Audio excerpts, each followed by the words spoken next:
Hello, Hello. how are you all doing? We're doing Hey, great. good, pretty good. Good, good. I think we'll do really quick intros because many of you do not need intros. James was on earlier, so everyone should know him as well. We've had fun discussing a few of these questions 6 months ago and this week as well. So looking forward to the discussion. So, quick round of intros. Max, creator of Superset and Airflow, and CEO of founder of Preset. Kishore, creator of Pinot and ex-LinkedIn, doing fun things at the moment. Vinod, creator of Hoodie, I think VP at Apache for Hoodie, and James is TSC member and one of a long-term developers at Presto at Facebook. So, hello everyone, welcome, and let's jump right into it. We were here 6 months ago talking about all the cool projects that each of us are working on. What's happened since then? What's happened since then? What's the latest and greatest in the open source ecosystem? Max, you want to get started?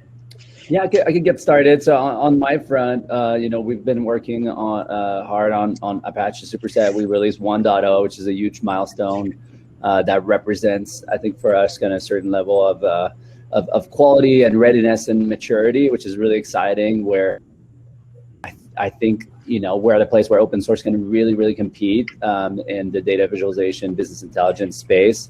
We're also excited to be working super closely with Presto as one of the main engines and one of the early engines that Superset was built on top of, right? So when we started Superset at Airbnb, the main databases that we use were Presto number one and Druid, or quickly Presto became like the main mean to access data. So really excited to see Presto grow and get faster all the time. I think we talk a lot about data freshness, but I love the theme of latency, right? I think it's important for people to be able to get access to their data quickly without waiting for too long. So, yeah, absolutely. And through the day, we'll hear a lot about that. Kishore, Vinod, jump in. What's happening in your worlds, and maybe Kishore go first. Absolutely. Yeah, so Pinot was already fast, and we were focusing on making it even faster. One of the powerful things about Pinot is having all these various indexes. So in the last couple of quarters, we actually added geo-indexing, where Uber was using it for their Uber Eats, and then we added the JSON indexing. We have range index, and we are basically adding lots more indexing to make it faster for a lot of different use cases. So we are even supporting unstructured, semi-structured data right now. So a lot of cool things in terms of making the speed faster and faster. The other part is also we're working very closely with the Presto ecosystem. So we are adding a streaming connector that's kind of already added. So we are pushing in a lot more computations to Pinot. So we started off with the filter predicate push down. Now we have aggregation pushed on. We have group by. So as much as possible, get the compute closer to the data. So we're working on that, and then streaming connector is the new thing that's coming along. That's great, and we see a good set of use cases with Presto and Pinot, Presto, and other Druid. Max mentioned Druid and other databases as well. Kafka is another one which for streaming, where a lot of it is around really push down to the data source to optimize as much as possible. And reduce pulling in the data into memory, right? We know what's happening on the Hoodie space. It's a little bit different, right? Because it's more on the data management side as opposed to a data source. And in some ways, Hoodie is a layer that sits between Presto and the data lake underneath for transactionality and other capabilities. What's been happening in the Hoodie land? Right. I think it's a good way of putting it. So Hoodie's goal is to build the other half, which is an optimized data plane that can then be queried by a really fast query engine like Presto, right? So yeah, I think we've added lot more capabilities on that side. You can now cluster your data differently. So typically you ingest your data in arrival time, right? And then most times you have to like recluster the data so that your queries can be more efficient. So Hoodie natively now supports that in open source. And currently you do simple sort-based schemes. And the other thing that we've been, I think we have a release probably that'll go out very soon, which will have multi-writer support with optimistic concurrency control. So we've always had, like we take a very different approach in Hoodie where we said, we're going to design this with like a log streaming based design where you can, keep ingesting large volumes of data, and any, background activities like, table services like cleaning or compaction can always run in, concurrently in an async way without blocking ingestion, right? But there are lots of asks for people to say, give me just like multi-writer with some blocking kind of semantics. So we've added that now, and that's another big update. And we've actually laid the groundwork for an internal metadata table within Hoodie. We have support for storing file listings. And I think an interesting conversation later on would be how this plays with the RaptorX work. I think we can get into that. And but we'll be adding, going forward, we'll be moving more and more metadata into that partition, record level indexes and ranges, Bloom filters and bitmaps. And so we're going to like start kind of like indexing your lake storage that way. So we've laid the foundations for that, and there's already a PR open against Presto to get it into the next release. And finally, we've done a lot of work on the Flink side actually to support like streaming ingest into this. If I'm correct, I think it now supports RocksDB as the Hoodie index to quickly ingest data into the data lake. So once this work completes, I think the next part here is we're going to start looking into holistically SQL support across all the engines. So we didn't design Hoodie as a more general kind of like a format or anything, right? We started designing it as a database layer. So we picked like one engine, Spark so far. But as we grow, we do realize the need to sort of like make it more generic and then have the SQL support and across all engines. So we're going to like do that once we have the two like kind of like Spark, Flink kind of like more or less feature complete with all of the data make features. So yeah, we pretty busy on the Hoodie. Yeah, that's a great point. I mean, I'm seeing as I talk to users, folks in the community, we're seeing requests for Presto as the ingestion engine as well. With Presto and Spark becoming more mainstream, as well as Presto getting more recoverability, just a little bit more tolerance, right? It can run a lot more kind of transformation batch jobs, and so DML being able to define create table statements pretty much across every engine would be very, very helpful. We'll talk about, it's an interesting ecosystem, and we'll get to that question around how it all fits together. Because every layer seems to be saying the same thing a little bit. Are we friends? Are we what's happening? Is every layer getting thicker and thicker and wants to do more? James, what's your perspective? What's happening? We've talked a lot about Presto, but as it relates with the ecosystem, maybe share your thoughts on connectors and how fat you want Presto to be. Oh, absolutely. I think first of all, Tim has covered most of the things we're building. We're iterating here. Again, it's like Presto. The aim of Presto is getting faster and also getting more scalable, right? So we have a bunch of projects aiming to achieve that. RaptorX is the thing we just mentioned, is to building a cache layer to boost performance by 10x or so. And we have some other projects aiming towards that direction as well, including materialized view built on Hive 3.0. So like when you have pre-aggregated data and your query comes in, you can leverage those materialized view for query performance. And also we have Z-order clustering. I think Vinod mentioned that we have clustering of files.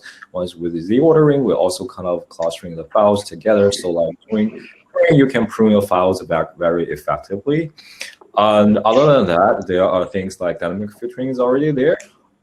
That's the performance side. Of course, one of my biggest project, it was not the team's biggest project, is the C++ eval, right? We are completely rewriting most of the Java eval in C++. Of course, starting with the Hive connector, we were starting to support work file format, and maybe later on in Parquet, to have the C++ eval and the performance, initial benchmark is awesome. I don't want to disclose the numbers at the moment, but it's way faster than Spill all Java. the beans today. we need content for the next conference. Absolutely. Next one, probably Pedro will talk about that, but it is very good. The C++ eval, we are building most of the Java stack on C++ as well, in order to leverage the vectorized or simply execution on that. Sounds good. Actually, yeah, go ahead. Go ahead. Yeah. Other than that, as like the performance side, we have scalability. As people know, like Presto and Spark is the way we do batch on jobs, where you leverage Spark runtime and the Presto eval to run them in a combination, so users don't have to care about SQL languages. Talking about SQL languages, we have new projects like UDF functions, right? There's a remote, and the user can just author their own UDFs instead of merging code into Presto. You just call the UDF they authored and in a remote server and run them in a very ad hoc way. Of course, multi-quantitator is the thing we are also trying to scale if we're using Presto, not in the batch mode, not the interactive mode, so that will support a high QPS as well as more scalability. Interesting. Yeah, the Hive connector brings me back to the data lake, and the last time we talked a little bit about the rise of Snowflake. Since then, I think it's IPO'd, and it was the biggest IPO until the next one. But it's very interesting that you have one stack which is completely tightly integrated. It's just how databases used to be built, and it ends up becoming. It's great for certain use cases, perhaps reporting, dashboarding for same set of queries being run again, maybe smaller data sets. But data is exploding, and that's why we're seeing more of the open data lake analytics kind of play in.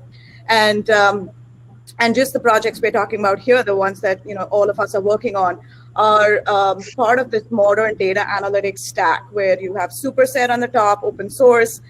You have Presto and Pinot, kind of side by side in some cases, or Presto and then Pinot and Putty that's sitting on top of the data lake. And this is really emerging as add a few other friends and other projects in the list, but really emerging as an open stack, right, which is an alternative to the more traditional data warehouse approach.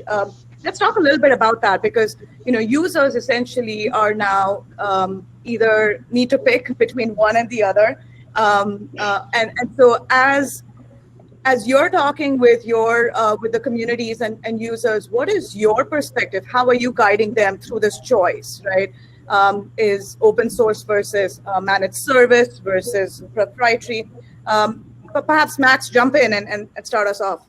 Yeah, I mean, I think there's like two categories of needs maybe that are really important to people nowadays. Like one is kind of the ease of kind of jumping in using a system that's kind of serverless, right? You want a service. Not everyone's got a large data team to set up a big piece of infrastructure. So I think that's one thing that's driving the decision making in this space. The other thing that we see is like this idea of like data sovereignty, that, or at least that's what I call it, is the will of companies and larger team to fully own their destiny in terms of data. And I think open source really helps fulfilling that need, right? Like, so people want to be able to not depend on a vendor, to not be locked in, and to basically be able to integrate and modify things and even like patch errors or bugs that they see. So they want that. So the question is like, can you get best of both worlds? And I think like the commercial open source companies that we're popping everywhere now, I think are trying to offer best of both worlds, both the serverless, kind of easy to get on, plus a lot of the guarantees that come from the community and the open source side. And that it's nice to see these companies both offer best of both worlds when possible, but also like invest heavily on open source and push that forward. That's right. Vinod, Kishore, anything more to add to that? Yeah. I mean, kind of going adding more to Max, right? I think it's not the best of both worlds. I think there are too many worlds now, and people want the best of every possible world, right? And so you can look at open source commercialization, that's like one kind of world, but there is also this concept of speed, there is flexibility, there is throughput. I have my data in like so many different systems. Now, am I supposed to move everything into one system to be able to make use of it? So there are so many different dimensions to this data problem. And I think that's where I really like the solution with the Presto ecosystem, where you kind of say that, hey, your real-time data can be in one place, your batch data can be in another place, or you have like different OLTP databases also that you can bring in. You can do the join. You can kind of try to get the best of all these different systems, and the connector ecosystem is really, really well thought out, right? And I think that's something that is fundamentally different from the traditional data warehouses where everything is packaged, the storage. But again, there was an advantage with the traditional system as well, right? Where you have the data locality, you have the compute closer to the data, where you don't have to keep shipping a lot of data in and out of the system. And that's where we are enhancing the connector ecosystem with like Presto Pinot connector, right? Where we are trying to push down as much as possible. So kind of try to get the best of both worlds in max terms, but be able to push as much as possible to the data computation, to the data, but if not, pull it out, and then even get some data from MySQL, get some data from Pinot, and then you're able to join. So I think overall this flexibility of this stack is immense. It's very, very powerful, and putting these things together, you can get the best system that can handle pretty much your entire. But try to do Snowflake to defer a query to Pinot or Druid. Like, will that ever happen? Is that even possible? Probably not. Yeah, I mean, I think users want to pick the best tool for the job, right? Depending on what it is, and I think the Swiss Army knife, which is, we do a single database does it all. I think we're kind of far away from those days now, and Snowflake will, my perspective is that it will still stay on the side, right? But you will have a huge data lake, open data lake architecture for many of the modern workloads, right? What we're seeing is, building a cloud service for Presto. These distributed systems are hard, right? Out of the box, hundreds of parameters. And like you were saying, Max, there's a 3-person data platform team. How do they even get started with open source? So while open source is great for people who have the skills, at the end of the day, a lot of these teams want to solve their problems. They just want to solve their problem, right? I want to query X and I want to get there 2 weeks from now. Can I do it? And that's, I think, where the ease of use and the services, managed services come in. I'd say that the integration with Kubernetes, the innovations there, containerization, just easy scaling, all of these things are helping, and it'll probably get even better. And so having services around these key parts which seamlessly integrate into each other, hopefully brings it into a place where it's a much stronger solution, which is flexible and open, yet gives you the value that the Snowflake or something else like that brings. Anything else to add to that, Vinod, James? Yeah, so I try to look at it from a slightly different angle, which is from the data angle, right? How the data originates and where it's moving, as opposed to, we had a lot of conversations about querying data across, right?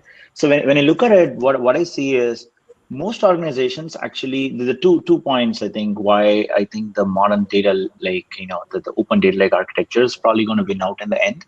One is openness, meaning most organizations actually recognize that they need to have all of their data or most of the data in an open format, right, and managed in a most cost-effective way, right? That's why you even see the approach with something like AWS. You can query kind of Hudi or Delta Lake directly on top of S3, as opposed to querying Redshift, managed internal tables as well, right? So I think that's a good direction, in my opinion, to go towards. Separate the access to the data from the actual, the query runtime, right? The second part is just speed of innovation, right? So if you lock your data with just one stack, one format, one set of tool sets, it's good for usability. It gives you a more vertically tightly integrated system will always offer better performance, and also better usability because there is less moving parts, right? But as the open source ecosystem catches up and more commercial companies are born for each large layer in this stack, and then they all, it's very important that we all keep working together. So as long as the projects and the companies work together, we close those gaps, then the speed of innovation in the stack is going to be like really high, right? Because Ray will come up or something else will come up and a new framework will come up. No one wants to, like, let's say, at least from my perspective, right, wants to manage and cluster the data 3 times for 3 engines, right? Everybody wants to do it like just once. And then, solving GDPR once on one table is hard enough. Doing it. So that's I think a more powerful story that we have to build towards. I think most people today are kind of like, at least my interactions paint the picture of, they see the promise of this, the more open, the more, lot of more choices, right? But it's like the vertical stack works today, right? That are kind of like, is at least well integrated today. It's there today, right? So that's where I think the world is in. Right. Yeah, also want to add up to like the vertical and the horizontal. They are not fully like orthogonal from each other. We pick one direction or the other. Presto ultimately built it as a horizontal scalable things. We talk to different storage, and for each storage, you have your own like a vertical integration and performance gains out of it. So we can get the performance, and things change, like Vinod mentioned, like if something adds up to it, if something new comes to, like, for example, Delta Lake and Iceberg, this data very popular, things come in, we need to kind of adapt very, very quickly. That is the kind of the principle of the design of the Presto, right? It's very versatile, doing a lot of things. On the contrary, if you have a choice of doing proprietary things and a very much vertical integration, Presto also offers that. I think that is where Ahana comes from, right? We have a very, very full stack, very optimized stack on the Hive ecosystem, including Hive connector, C++ eval, and the Quantitator. All the things are built for this vertical integration to boost the performance out of that. So you have the both of choices. That's the beauty of it. Yeah, I think the optionality to choose, right, which layer for which job, and having it such that it is not locked in. They're all part of strong foundations, Apache or Linux Foundation. All of that helps, because when enterprises want to make a bet, they want to think about the longevity of some of these projects, and that matters, right? Because these are big platforms that they build over time. They probably last 5-10 years, and there's only so many choices you can make through these migrations. Last question, folks. I know we are a little bit over time, but this is a fun one. We were here 6 months ago, hoping that we'll see light at the end of the tunnel, and maybe the next one would be in person. But here we are doing another virtual panel, which is it's still fun. I think it's we enjoy doing these. What if then the challenges with building communities, through these remote environments to COVID, and what are you looking forward to? Hopefully over the next few months. Maybe the next one, we always hope maybe the next one is in person, and we actually meet. And Max, you want to get started? Yeah, I mean, I can get started. So for me, this feels like just another Zoom call. I can't wait to meet the people that are actually behind me in the chat room that I don't see. I don't know who you guys are, and I don't even know how many of you there. I think I see 200 people in the session, but we'd love to meet the people. I think I love going to conferences not for giving my talk, but to meet people, for the conversations that happen after the talk, for building relationships. And we haven't really figured out how to do that at virtual conferences. So there are some positive sides. It's just easier for a lot more people to show up. Everything is free. Everything's global, but we're missing that kind of human connection and kind of coffee type conversations. And also like happy hour. That'd be nice to have a happy hour. Yeah. Pizzas and beer, pizzas and Diet Coke. James, Kishore, Vinod, anything? Absolutely. I want to add more things. Like we used to have this online or offline thing. We just gather together. For example, we used to work closely with Uber. We was closely with Alexio and all those opportunities because, hey, you have a talk, I have a talk, boom, there's something in common. Let's chat during the happy hour or whatever, and then we have a collaboration. So this online thing will make that kind of going away. We don't have a time to kind of get into deep dive. So in the future, we do look forward to that. That is actually the chance we kind of bring people closer together. Of course, one more thing is to do some ads. to boost the open source community during this COVID situation, we do expect more PRs. Do we expect more design docs in our community? We want to miss that. Sounds good. I think add to that is also the opportunity for the folks who are attending to talk and to give ideas and then just have that conversation, because a lot of things come out not during the talk. It's really after that what happens, right? So you're in the happy hour and a lot of cool ideas. You get to know the problems that they're actually facing, and it's very hard to have that kind of a conversation in this setting. That informal setting after the talk is where the real thing happens, and we really miss that. Yeah, I mean, at the end of the day, we're all human. If if it was just bots talking to bots, it would, it wouldn't be that much fun. Anything more, Vinod? Last few thoughts? Yeah, I mean, I echo the same sentiments. So really love to meet some people more face to face very soon. But yeah, from a community standpoint, I think remote and like being distributed isn't very new to open source. That's how open source communities thrive. Yeah, for us at least, the like on a more personal, right? Like I don't know how many of you guys are dealing with kids at home while you that also kind of like takes away some spare open source time you have. Right, and that also like was a challenge. Hey, so some people get away from it. Some people don't. Just saying. Correct. But yes, getting away from it, getting kids back in school would be a good thing.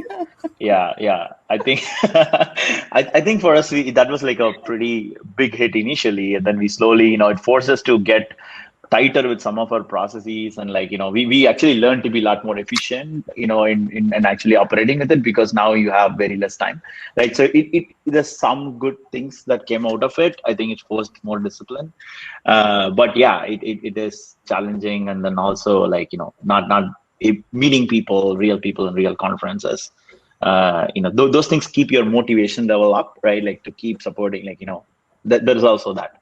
I at least personally it actually good.